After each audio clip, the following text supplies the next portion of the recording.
You don't just arrive to Western States. It's a multi-year process to layer consistent training over many years. You know, Western States is a big deal because it's a big deal to everybody. All the athletes are aiming for this as the pinnacle of the sport, at least in the United States. In her 100-mile debut from Missoula, Montana, Jen Lichter. My name is Cliff Pittman. John Fitzgerald. I'm the Coaching Development Director. I am a high-performance coach with CTS. Each of the athletes that are going to be starting this year at Western States has their own unique story of how they found their way here. And each of these athletes have raced their way into Western States. I coach Molly Seidel. It's been a really cool progression for Molly and seeing what she's been able to do in such a short period of time. She's certainly ahead of where both of us expected her to be. While she has this incredible background, there was a gap in her training where she was having to recover from injury. Will Murray got a golden ticket at Black Canyon. He had an unfortunate incident last year and couldn't start. He raced Javelina, got his way back in. Adam Peterman, he's a previous Western States champion. Last year, he walked it in. He's back this year to really kind of test himself out there on race day. Jennifer Lichter, she's coming from primarily a 50K background. This will be her first 100-miler. She also raced her way in at Black Canyon. Jeff McGavro, fastest debut last year at Western States. So everyone's got their own unique story, but I think the big thing with this is that it doesn't happen overnight, and these athletes have been training for multiple years to get to this spot to compete at Western States. Western States can be a very overwhelming experience. Adam's decision to finish the race last year was pretty powerful. I think he, was not injured, so I think he wanted to honor the history of the race and the other competitors out there. Will was a student of the sport. When he was forced to not start Western States last year, he ended up hanging around to watch the race. He was kind of taking notes and kind of thinking about, okay, how can I get myself back here?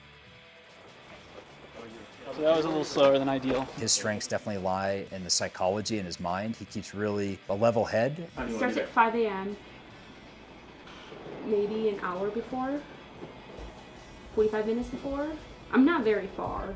Yeah, 45 to an hour. Okay. Jennifer, it's interesting because she has, comes from mostly a 50K competitive background. And when we started working together, she wanted to jump up in distance. We decided on Black Canyon without really the thought of racing Western States. Just like Black Canyon. Just like Black Canyon. And that didn't really come up until she was handed a golden ticket. In a lot of ways, she was kind of training for, a longer race north of 50K. Initially, we put Black Canyon and Javelina 100 on the calendar. And then going into Black Canyon, we knew that she was fit enough to potentially get a golden ticket, but our goal was remaining to just jump into the sport, learn something. It was a new distance for 100K at the time.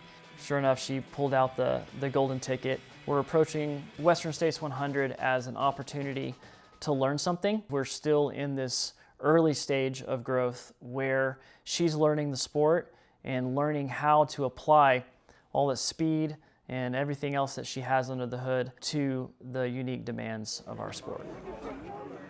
The best athletes, certainly in the United States, but even internationally, are coming here to compete, and it's where the athletes get to prove themselves and test themselves on a very challenging course and environment. It's really just kind of the granddaddy of them all, but also the Super Bowl and biggest stage that they get to compete. That's what gets me up every morning, to be again a part of the athlete's process and kind of behind the scenes, but either way a part of their process. And that partnership with the athlete is why I coach. And it's a big emotional investment to get the best out of these athletes. So it's really special to see them put in the work and ultimately be there to support them. It's big goals for them, and when something matters to them, it matters to me. But it's also meaningful because it's contributing to the trajectory of my own growth as a coach. For so many months now, our athletes have been going through heat training protocols and dialing in cooling strategies and getting ready for 100-degree canyon sections of the course, and that's just not going to happen this year. And so now it proposes some different challenges And so we're having to shift, pivot, and adapt to make sure that the athletes are prepared for the actual course conditions on race day.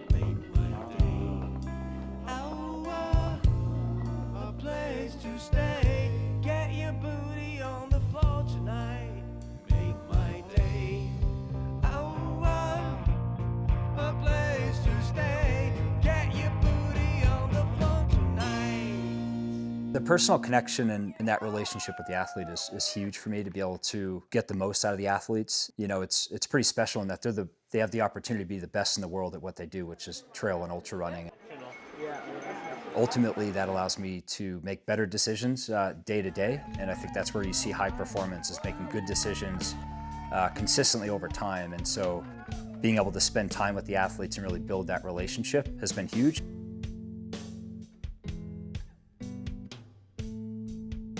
At the end of the day, the athletes are putting tremendous amount of trust in their coach. Everything starts with relationship.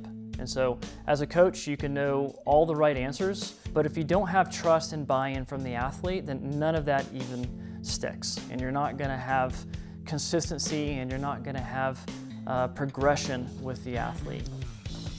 But what's been really neat in this build in the Western States is these athletes coming together and rooting for one another. And what I've seen is that there's a lot of positive energy that comes from training together as a group. And there's going to be some days where one athlete might feel better than the other, but ultimately everyone is there to support one another in that day-to-day process.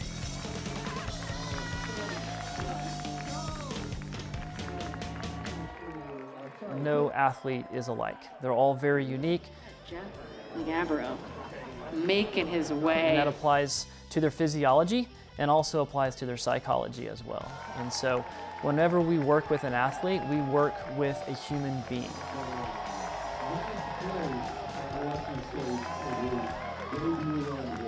It is our mission and our responsibility as a coach to understand that athlete and understand what their strengths are, understand their areas for improvement. And so a race strategy and also training architecture and methodology will always need to align with those strengths and opportunities for growth so that we get the most growth from those athletes. Jennifer Lichter.